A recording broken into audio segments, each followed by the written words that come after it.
नमस्कार दोस्तों, मैं विशाल श्रीवास्तव। आज हम चर्चा करेंगे बिहार में घटित कुछ घटनाओं पर। जैसे पप्पू यादव जी का छपरा में भ्रमण, जिसमें राजीव प्रताप रूडी जी के लोकसभा क्षेत्र में बहुत सारी एम्बुलेंसों का एक जगह इकट्ठे मिलना और उस पर पप्पू यादव जी का वो लाइव प्रसारण, जिसमें बहुत सारे मीडियाकर्मी भी थे और उसमें दिखाया गया कि ये पूरा एरिया जो है ये घर था शायद राजीव प्रताप रूडी जी का। तो ये एक दुखद घटना है। ये एम्बुलेंस इस परिस्थिति में तो वहाँ नहीं होने चाहिए, और जैसा कि उनका वीडियो में रख रखाव दिखाया गया तो लगा कि काफ़ी दिन से वहाँ रखे हुए हैं, हो सकता है एक लंबे समय से वहाँ रखे हुए। तो ऐसा नहीं होना चाहिए। इससे दो चीज़, तो एक तो हो रहा है कि लोगों को जो परेशानियां हो रही है उसका समाधान नहीं है, समाधान होते हुए भी समाधान कहीं बंद है किसी के निजी घर पे, तो बहुत सारे लोगों को सहूलियत मिल जाता। दूसरी चीज़ कि बिहार की छवि खराब हो रही है। आज पूरे भारतवर्ष में इस वीडियो को देखा जा रहा है, और पप्पू यादव जी का जो स्टेटमेंट है वो कोई छुपा हुआ नहीं है। तो वो विपक्ष में है तो एक विपक्ष, अच्छे विपक्ष की भूमिका निभा रहे हैं। लोकतंत्र है, जरूरी भी है, विपक्ष का काम ही यही है। तो राजीव प्रताप रूडी जी, आपसे कहीं ना कहीं कुछ ना कुछ तो गलती हुई है इस मामले में, और एक अच्छे लीडर के रूप में अपनी गलती को स्वीकार करना भी एक अच्छा गुण होता है लीडर का। तो इस बात को और बढ़ावा न दिया जाए, और जो भी इसमें चूक हुई है इसके लिए आपको खुल के मीडिया के पास आके इस पर कुछ अपना स्टेटमेंट देना चाहिए। मैंने सुना भी आपका स्टेटमेंट कि कुछ ही समय पहले वो गाड़ियाँ आई हैं और लगी हुई है, ड्राइवर की कमी है। तो कुछ ये ऐसा लग रहा है जैसे कोई मतलब कोई व्यवसायी आदमी कुछ कर रहा, ऐसा कुछ है नहीं। बहुत सारे ड्राइवर हैं और खूब ड्राइवर हैं, ये आप भी जानते हैं सर। दूसरी चीज़ की अभी देख रहा हूँ मैं सोशल मीडिया में बहुत सारे पोस्ट आ रहे हैं कि सारण हमारे सांसद गुमशुदा हैं, ऐसा करके कुछ लोग पोस्ट डाल रहे हैं। तो कहीं ना कहीं कुछ ना कुछ कमी सर आप में है, और उन कमियों को आपको दूर करना होगा। दूसरी चीज़ की आज शायद पप्पू यादव, मैंने देखा सोशल मीडिया पे न्यूज़ चैनल पे, पप्पू यादव जी की गिरफ्तारी हुई है, उन्हें मधेपुरा भेजा जा रहा है। शायद उन पर कुछ चार्जेज लगी हैं, जैसे कोरोना काल में इधर उधर घूमना, ये वो लॉकडाउन के नियमों का पालन नहीं करना। तो ठीक है, वो लॉकडाउन के नियमों का पालन नहीं करना है तो उसके लिए उन्हें उन पे ये इस तरह की चार्जशीट बनाई गई है। मगर एक विपक्ष की जिम्मेदारी वो निभा रहे हैं। उन्हें एक विपक्ष का जो काम होता है, लोगों का जो जिस तरह से मदद वो कर पा रहे हैं, आप देख रहे हैं कि अभी सरकार के जितने भी नेता मंत्री जो भी वो सब, उन सबों का कुछ दिख नहीं रहा है, मगर इनका कार्य दिख रहा है। चाहे मीडिया के माध्यम से देख लीजिए या फिर लगभग हर डिस्ट्रिक्ट में कुछ ना कुछ वो जहाँ जा रहे हैं वहाँ कुछ ना कुछ लोगों के लिए कर रहे हैं। पटना में है तो वहाँ भी अभी जैसे उनका मैंने सुना है कि स्टेटमेंट किसी न्यूज़ चैनल को दे रहे थे, उसमें उन्होंने बताया कि मैं 2-3 दिन से शायद बुधा कॉलोनी थाना एरिया में उनका घर है, और वहाँ पे वहाँ के इंस्पेक्टर से उनकी बात भी हुई थी। तो 2-3 दिन से वो अपने सारे प्रोग्राम स्थगित कर दिए कि लॉकडाउन के नियम का पालन किया जाए और मैं अपने आवास में ही रहूँगा और वहीं से जो मुमकिन मदद है वो करूँगा। और उसके बाद जब वो घूम रहे थे तब तो कुछ नहीं था, मगर अभी जब वो अपने घर पे हैं 2-3 दिन से, तब उनको इस मामले में मधेपुरा ले जाया जा रहा है। खैर, ये सरकार की बातें हैं और कानून की बातें हैं। मगर सर मैं एक आम नागरिक होने के नाते राजीव प्रताप रूडी जी, आपसे निवेदन करूंगा कि ये आपका संसदीय क्षेत्र है और सही में बहुत सारी आपके संसदीय फंड से एम्बुलेंस आए हैं, तो उनको वो सही ढंग से चले भी, ये भी आपकी जिम्मेदारी है। आप सांसद हैं, आप जाहिर सी बात है कि अपने संसदीय क्षेत्र में आपको उतना समय नहीं मिल पाता है, पार्टी की बहुत बड़ी जिम्मेदारी है आप पे, मगर कहीं ना कहीं आपसे चूक हो रही है और उससे आपको सुधारना होगा, सही करना होगा। लोगों में अविश्वास बन रहा है आपके प्रति, तो ऐसा नहीं होना चाहिए। एक पॉलिटिशियन का इस तरह से जो अपना लोकसभा क्षेत्र है वहाँ पे कुछ न करना, वहाँ के लोगों को न दिखना, और कहीं इस चीज़ का तो खैर आपको स्वयं एनालिसिस करना चाहिए कि कहाँ गलती हो रही है और क्या हो रहा है। एक लंबे समय से आप अपने लोकसभा क्षेत्र में नहीं आए हैं, आए भी होंगे तो कुछ रिजर्व और जिन लोगों के साथ उठना बैठना होगा उनसे मिले होंगे और फिर चले गए होंगे। तो सर कहीं ना कहीं आपसे चूक हो रही है, आप उस धर्म को, उस फर्ज को नहीं निभा पा रहे हैं। और ये सारे एम्बुलेंस सर केवल वहीं का नहीं है, मैंने कुछ लोगों से बात किया तो मैंने सुना कि कुछ सदर अस्पताल में या फिर कुछ इधर उधर बहुत सारे जगहों पे कुछ ना कुछ एम्बुलेंस लगे हुए हैं, चाहे जिन परिस्थिति में जिन समस्याओं की वजह से लगे हुए हो। आप सर इनका सही से मॉनिटरिंग कीजिए और इन्हें दोहराइए। आपको पता है सर, एक एम्बुलेंस एक दिन में कम से कम 2 लोगों को सर्विस देता है सर, यानी 2 परिवारों को। और जब किसी के घर में कोई बीमार होता है और उसे लेकर हॉस्पिटल जाना हो और उस परिस्थिति में जो व्यवस्था हो वो काफ़ी महंगी हो तो बहुत दर्द होता है सर। एक आम आदमी सोचता है जिस तरह का, मैं वो फीलिंग आपको बता रहा हूँ, बहुत दर्द होता है। और वहीं पे कोई उसे फ्री में सरकारी सुविधा है, कोई उसे मिल रही है तो वो एक विश्वास बनता है उसको अपने नेता के प्रति, अपने सरकार के प्रति। और अभी जो हमारी तत्कालीन सरकार है वो अविश्वास के घेरे में है। लोगों का अविश्वास बढ़ रहा है, सरकार पे विश्वास कम हो गया है। बिहार में कुछ ऐसी घटनाएं घटित हो रही हैं। वही बक्सर में मैंने आज देखा न्यूज़ पे कि बक्सर में लगभग 3 दर्जन मतलब 36 लाशें मिली। उसमें 2 अधिकारियों का भी दिखाया जा रहा है न्यूज़ चैनल, मैंने देखा वो 24 करके था कोई सा, तो उसमें दिखाया जा रहा है कि बक्सर के जो अधिकारी हैं वो कह रहे हैं कि ये लाश यहाँ की नहीं है, ये उत्तर प्रदेश से बिहार में आई है नदी के माध्यम से। और शायद बलिया क्षेत्र के भी किसी का दिखाया गया कोई अधिकारी, तो उनका कहना है कि नहीं मेरे यहाँ की तो है ही नहीं।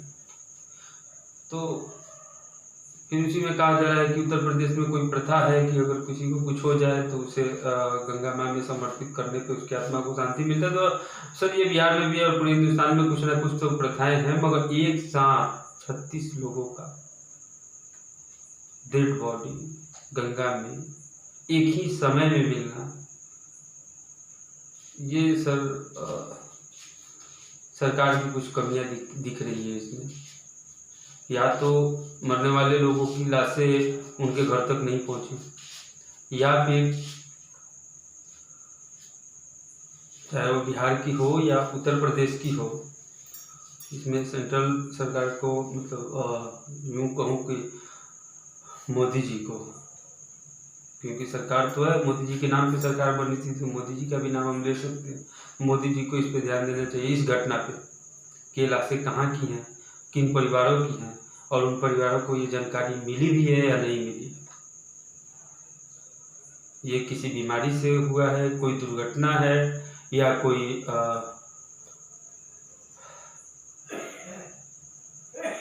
नरसंहार है।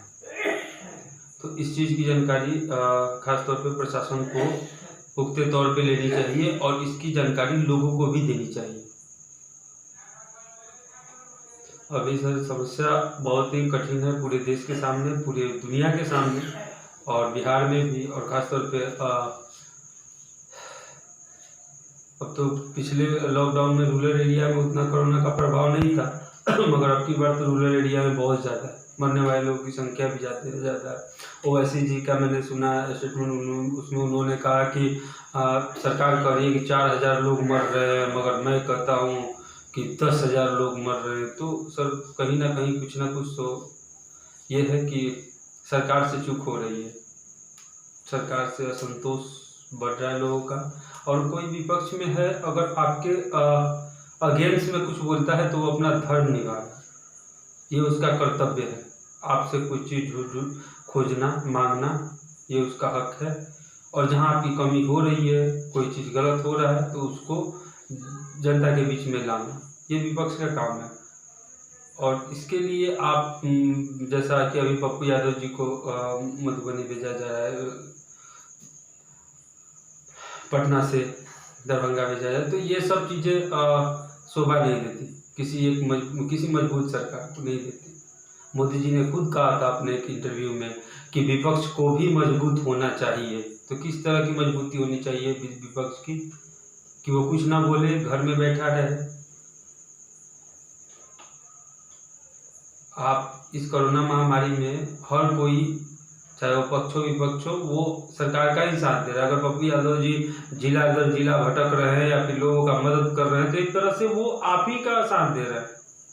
अरे कुछ ना कुछ तो लोगों को फायदा मिल रहा है, तो व्यक्तिगत उनसे मिल रहा है, ठीक है, उनकी पार्टी का प्रमोशन हो रहा है, वहाँ पे पप्पू यादव का हो रहा है, मगर लोगों की जान तो बच रही है सर। और जितनी जान बच रही है वो मरने वाले लोगों की संख्या से कम हो रही है, और उस संख्या से कम हो रही है तो सरकार के ऊपर प्रेशर भी कम हो रहा है। तो सर वो अपना धर्म निभा रहे हैं, वो अपना कार्य कर रहे हैं, मगर सरकार चुप कर रही है।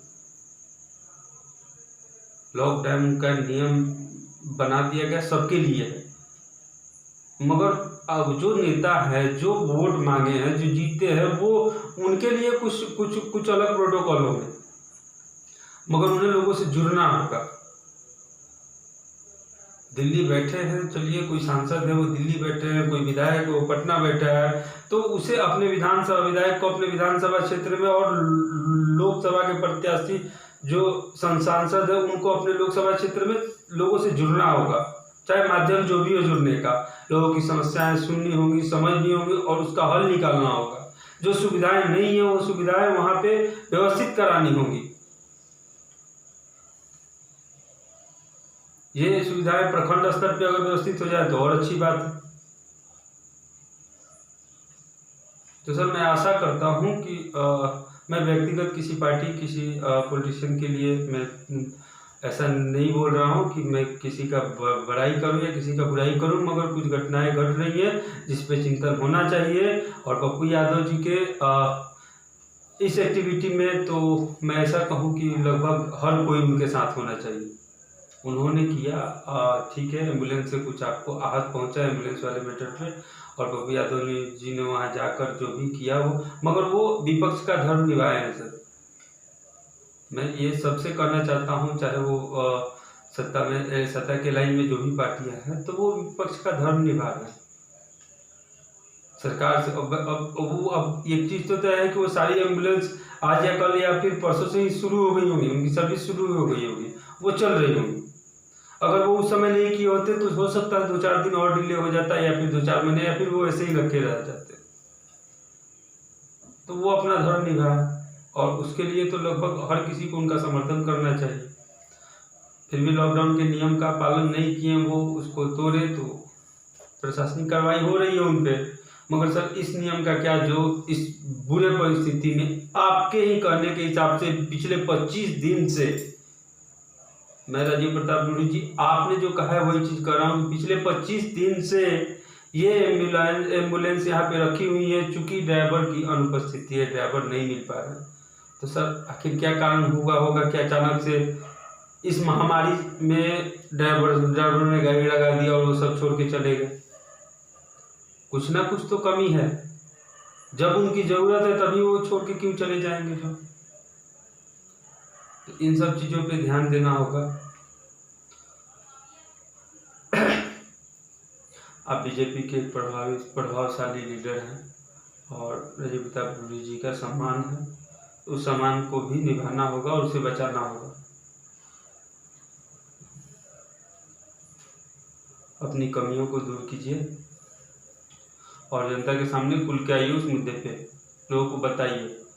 20-25 दिन का मतलब इस महामारी में 20-25 दिन बहुत होते हैं सर, जहाँ रोज लोग इतने पॉजिटिव आ रहे हैं, इतने लोगों को एम्बुलेंस मतलब सर्विस नहीं मिल पा रही है, लोगों को पटना जाने के लिए या फिर कहीं भी जाने के लिए, किसी और डिस्ट्रिक्ट में, किसी और जहाँ पे उनका मरीज को ट्रांसफ़र किया जा रहा है, तो वहाँ पे ये 20-25 दिन कहने के लिए भी जो आपने खुद कहा है उसमें भी आप गिर रहे हैं। 20-25 दिन बहुत होते हैं सर। एक एम्बुलेंस एक दिन में मिनिमम 2 लोगों को सर्विस देती है। एक बार इधर से पटना जाती है तो फिर पटना आती ही, पटना से वापस भी आती है और फिर पटना जाती है। 2 लोगों को इधर से ले जाती है, 2 लोग उधर से भी लेके आती है। कोई एम्बुलेंस वाला उधर से खाली नहीं आता। वो जो भी हॉस्पिटल में जाएगा वहाँ से कोई ना कोई मिल जाता है उसको यहाँ आने के लिए। तो सर ये सर्विस सर इसमें कहीं ना कहीं लोगों की ही क्षति हो रही है। और संसदीय फंड है, हर व्यक्ति का उस पर अधिकार है, और उनके अधिकार से 20-25 दिन वंचित रखना ये सत्ता का धर्म नहीं है।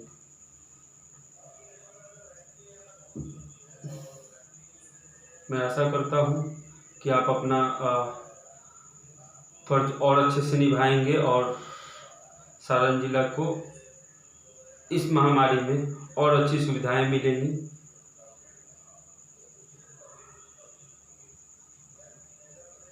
और विपक्ष को भी उसका धर्म निभाने दिया जाए, क्योंकि बहुत सारे मैं देख रहा हूँ कि पत्रकार लोगों का कहना है मीडिया के माध्यम से कि पप्पू यादव जी ने राजीव प्रताप रूडी जी के एम्बुलेंस वाले जो व्यवस्था है उसके पर्दाफाश करने पे उन्हें ये अभी जो उन पे लॉकडाउन का मुकदमा लगा है ऐसा कुछ, तो ये सब उस कारण से हुआ है। तो सर अगर ऐसा कुछ है तो पप्पू यादव जी के साथ ऐसा नहीं होना चाहिए।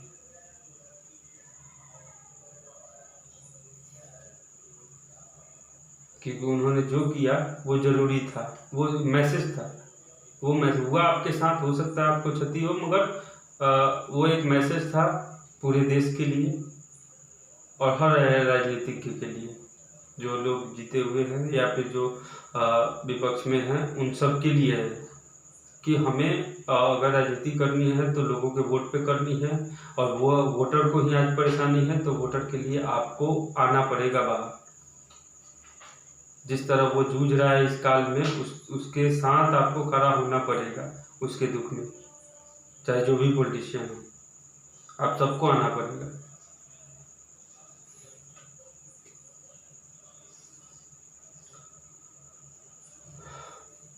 और बिहार में इस तरह की घटनाएं न घटे तो बहुत अच्छा रहेगा, क्योंकि हमारा राज्य एक ऐतिहासिक राज्य है। और मैं अगर इधर के 10-15 वर्षों का अगर बात हटा दिया जाए तो एक समय था कि सेंट्रल में लगभग 4-5 मिनिस्टर तो बिहार के हुआ ही करते थे।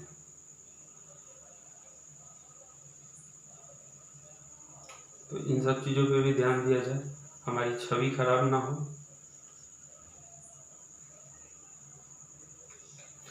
आज के लिए बस इतना ही, फिर मिलते हैं अगले एपिसोड में। आप लोगों का बहुत बहुत धन्यवाद। मैं विशाल श्रीवास्तव। जय हिंद दोस्तों।